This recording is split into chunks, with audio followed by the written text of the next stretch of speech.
From the maelstrom of a sundered world, the 8 realms were born. The formless and the divine exploded into life. Strange new worlds appeared in the firmament, each one gilded with spirits, gods, and men. Noblest of the gods was Sigmar. For years beyond reckoning, he illuminated the realms, wreathed in light and majesty as he carved out his reign. His strength was the power of thunder. His wisdom was infinite. Mortal and immortal alike kneeled before his lofty throne. Great empires rose, and, for a while, treachery was banished. Sigmar claimed the land and sky as his own, and ruled over a glorious age of myth. But cruelty is tenacious. As had been foreseen, the great alliance of gods and men tore itself apart. Myth and legend crumbled into chaos. Darkness flooded the realms. Torture, slavery, and fear replaced the glory that came before. Sigmar turned his back on the mortal kingdoms, disgusted by their fate. He fixed his gaze instead on the remains of the world he had lost long ago, brooding over its charred core, searching endlessly for a sign of hope. And then, in the dark heat of his rage, he caught a glimpse of something magnificent. He pictured a weapon born of the heavens, a beacon powerful enough to pierce the endless night, an army hewn from everything he had lost. Sigmar set his artisans to work, and for long ages they toiled, striving to harness the power of the stars. As Sigmar's great work neared completion, he turned back to the realms and saw that the dominion of chaos was almost complete. The hour of vengeance had come. Finally, with lightning blazing across his brow, he stepped forth to unleash his creation. The age of Sigmar had begun. Hey guys, welcome back. Despite what that little intro may sound like, we are actually talking about Seraphon today, formerly Lizardmen. I really have always liked Lizardmen. The first model I ever painted was a Saurus warrior from the 5th edition starter box. So I hope you guys enjoy this lore as much as I think I will. For aeons unrecorded, the Seraphon have waged a savage war against the forces of chaos. As the age of Sigmar dawns, their armies descend from the heavens to strike a vengeful blow against the dark gods and bring order to the mortal realms once more. Summoned to the battlefield from High Azir by the vast intellects of the Slann Star Masters, nimble skinks, predatory saurus, and hulking Croxicor materialize from searing coronae of celestial energy, the very stuff of the stars themselves. Long ago, the Slann and their Seraphon armies ruled a vast and mighty empire connected by glimmering temple cities. Their sacred duty was to protect the world from the chaos gods, whose very existence is anathema to the profoundly rational Slann. In that duty, they failed. Impossibly ancient, only the Slann have survived through force of will alone. Beings of immense magical power, they have restored their armies, remembering them into existence. Creatures of flesh and blood no more, the Seraphon are wrought of star magic, true beings of Azir. As Sigmar's storm breaks across the mortal realms, the Slann heed the call to arms. Like arrows of light falling from the heavens, the Star Masters arrive upon the battlefields of the realms, summoning their Seraphon armies from distant memory through sheer magical might. The roars of martial Saurus echo across the battlefield as they tear apart the enemies of order. Skinks beyond number illuminate the skies with blazing projectiles. Ripperdactyls swarm the enemy, plucking them screaming from the battlefield. Monstrous Bastiladons lay waste to entire armies. Then, as swiftly as they arrived, the Seraphon vanish once more into the stars. Legends are born in the wake of their attacks, but the true purpose of these mysterious reptilian warriors is known only to the Slann.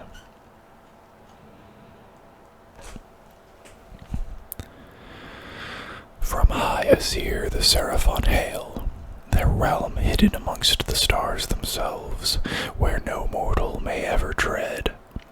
Only the Slann have the power to call down the Seraphon.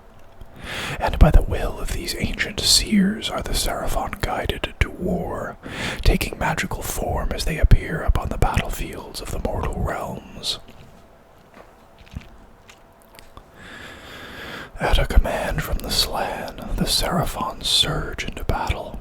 Mortal flesh and demonic bodies hacked and torn apart under their furious onslaught.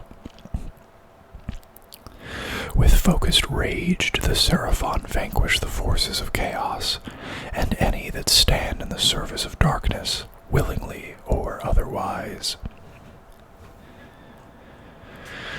After the death cries of their enemies fade into silence, the Seraphon depart, leaving eerily quiet battlefields behind, littered with the broken remains of those that presumed to stand against them. They care for neither gold nor glory, and they fight for neither realm nor king. They are the wrath of the Slann given form, and theirs is a war without mercy or end. As long as the Chaos Gods exist, the Seraphon will seek their destruction.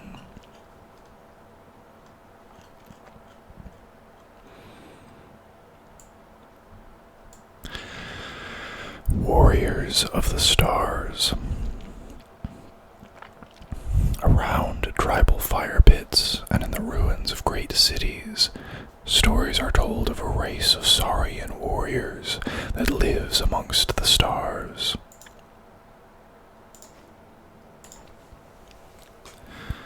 The origins of the Seraphon are shrouded in the mists of time, but it is said that their race had already sailed across the heavens for an epoch when the age of myth began. Legends tell of an empire within the stars, far above even the highest towers of Sigmar, or the light of Sigendil that burns above it. Beyond the reach of all but the Slann themselves, this is the place where the Seraphon dwell, waiting for the call of the Star Masters. There are many myths of how the Seraphon came to live within the stars, and why they manifest upon the mortal realms. The venerable moon monks of Hysh speak of the Seraphon as the children of Dracothion, spawned from its breath during the age of myth. They believe it is the great drake's hatred of chaos that burns within the hearts of the Seraphon, and that this is why the Slann loathe the dark gods so. The woad lords of the Forest of Claws tell stories of vessels that can sail between worlds. They believe that the Seraphon are on an endless crusade, and that the mortal realms are but one battlefield they fight upon. The prophets of the Whispering Tower claim the Seraphon are fashioned of demon stuff, but all that is known for sure is that they do not appear within the presence of the Slann. Without the presence of the Slann. From the gestalt memory of these ancient seers are the Seraphon given shape. Heralded by the blazing light of Azir, the Seraphon manifest, No mortal or demon can bear to look upon their coming as the army solidifies, materializing from the falling starlight, like embers cast forth from flame. Let the star devils come. I will tear the scaled flesh from their bones, and feast upon their souls. Urgale Manflayer, blood warrior of the Gore Tide.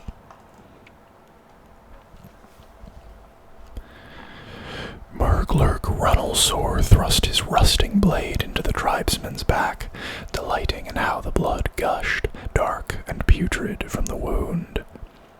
Praise be to Nurgle, he thought, pleased at the spectacle of his Rotbringers bringing their master's pestilence to the Tanglebriar village.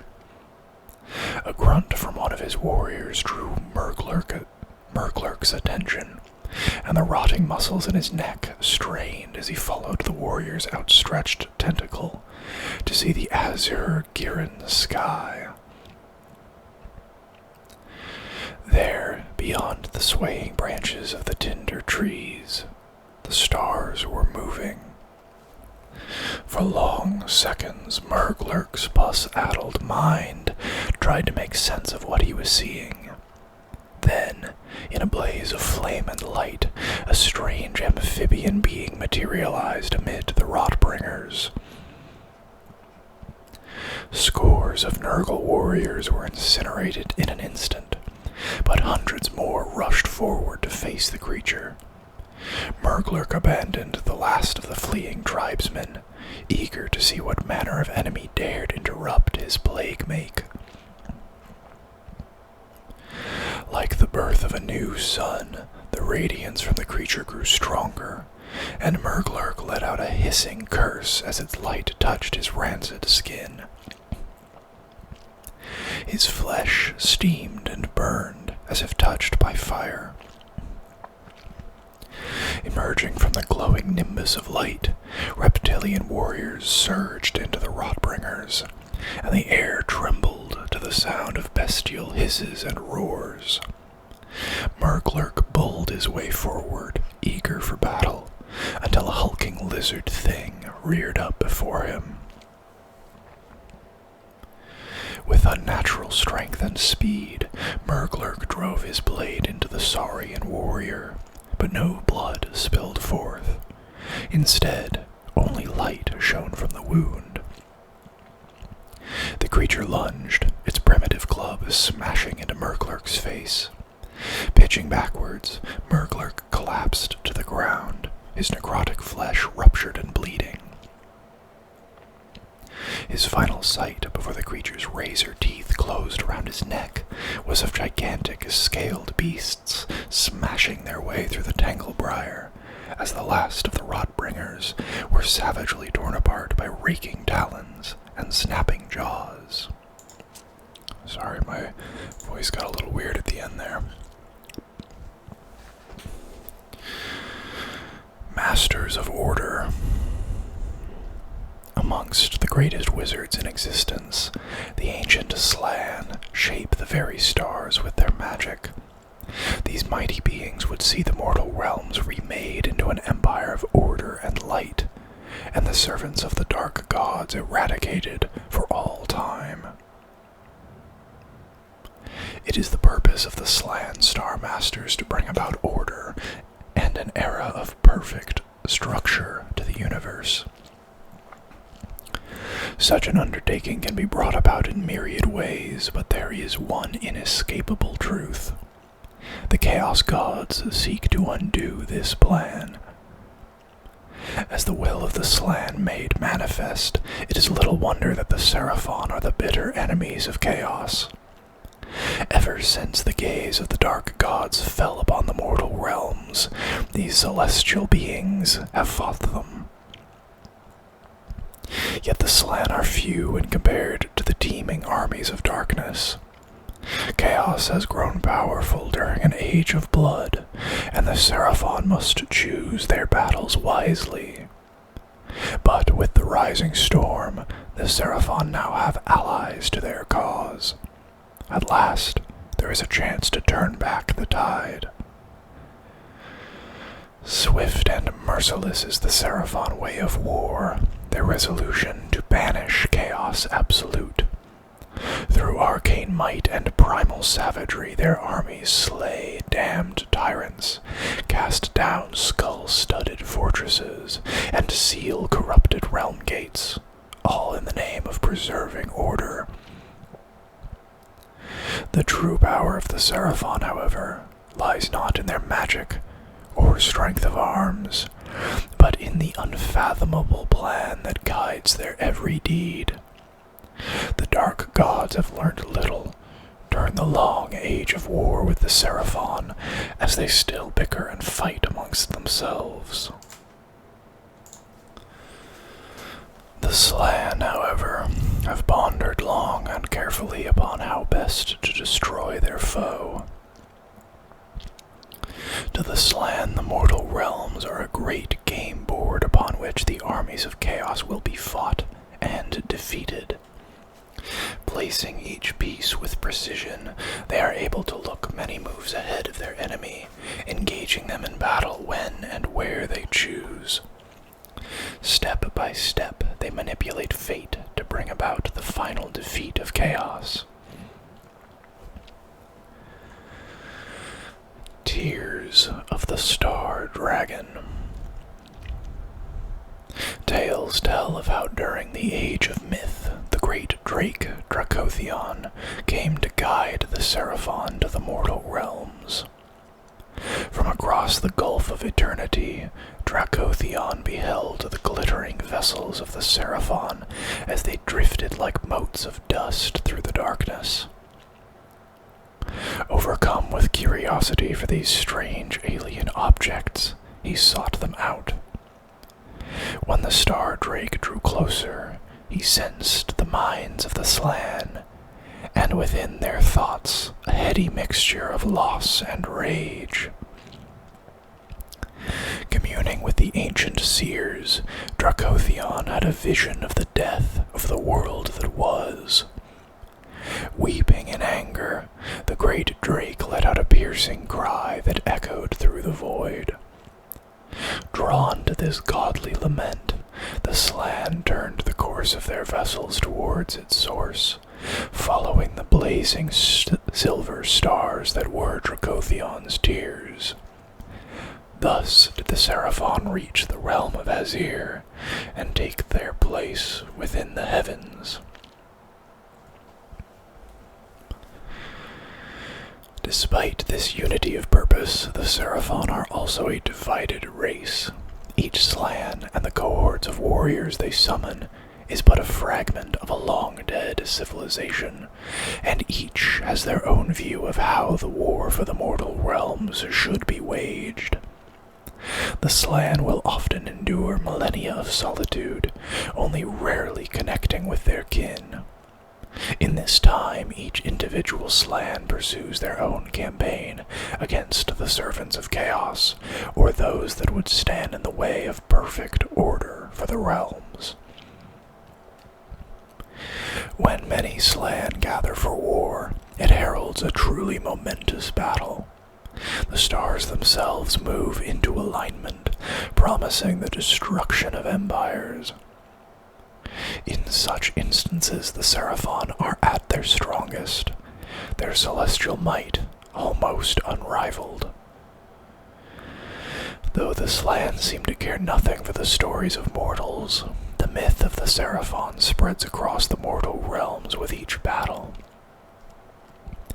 Tales like that of Dokchoa, the bringer of the celestial dawn, who vanquished a horde of cornate chariot riders with the cosmic light of 100 engines of the gods.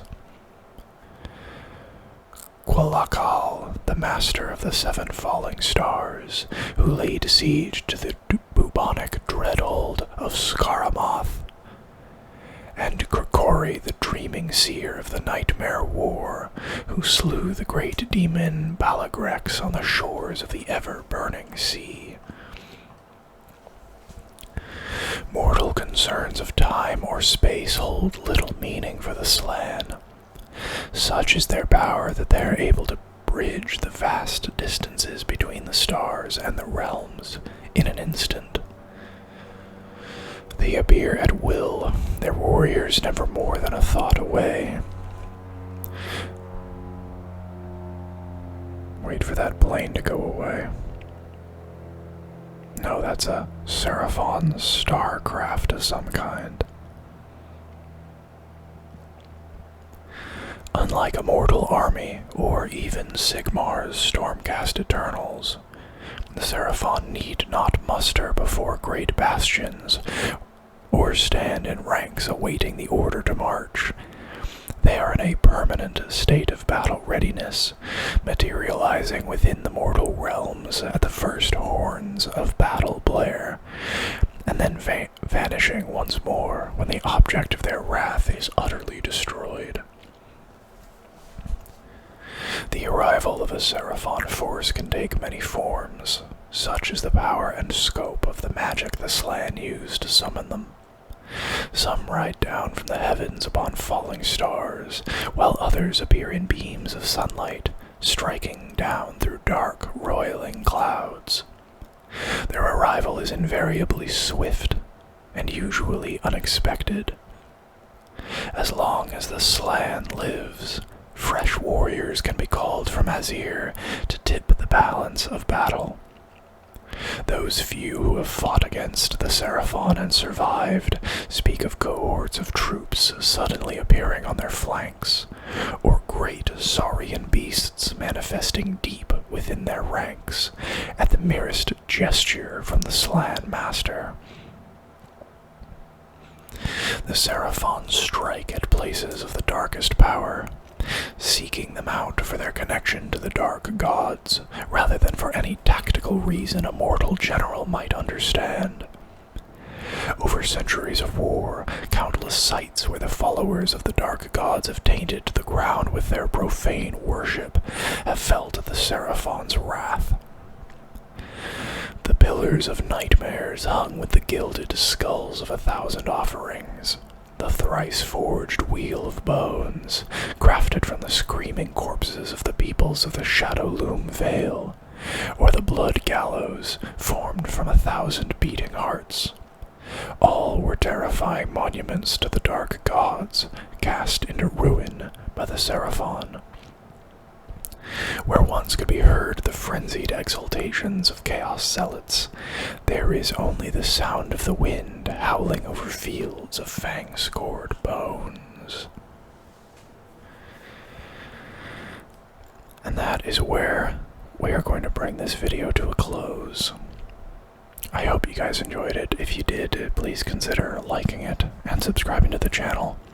And if you have something to say, or you just want to say hi, please leave a comment. I really like talking to you guys. Comments are a big psychological booster for me, because I get to actually communicate with you guys about what you're enjoying, or even just that you're enjoying this channel. That helps encourage me. I don't know if you've been able to tell by my uploads schedule recently, but I've been having a little bit of a hard time continuing to feel like I want to do this. Not because of anything you guys are doing, or really anything I'm doing, but I'm doing the stupid thing and comparing myself to other people. There is a YouTube channel that I am subscribed to that I want you guys to go subscribe to, because he's pretty good, and he's new. Let me find his name really quick. Actually, there's two of them. Trenton ASMR, he's really good. He does like short form role plays. And then the other guy is Jonathan Thorson ASMR, and they're both pretty small. Trenton ASMR is currently at 582 subscribers, and Jonathan Thorson ASMR just breached 1,000. He's at 1.04k. So 1,040 people are subscribed to him. And and they obviously kick ass. And it's been a little discouraging for me, just because what's happening with their channels is not happening with mine, and it's very easy to draw comparisons, which is not what I should be doing, because I love doing this. And I really like having you guys to talk to and engage with. Anyways, go subscribe to those 2 channels. They're both great. And I'll see you guys next time. Bye-bye.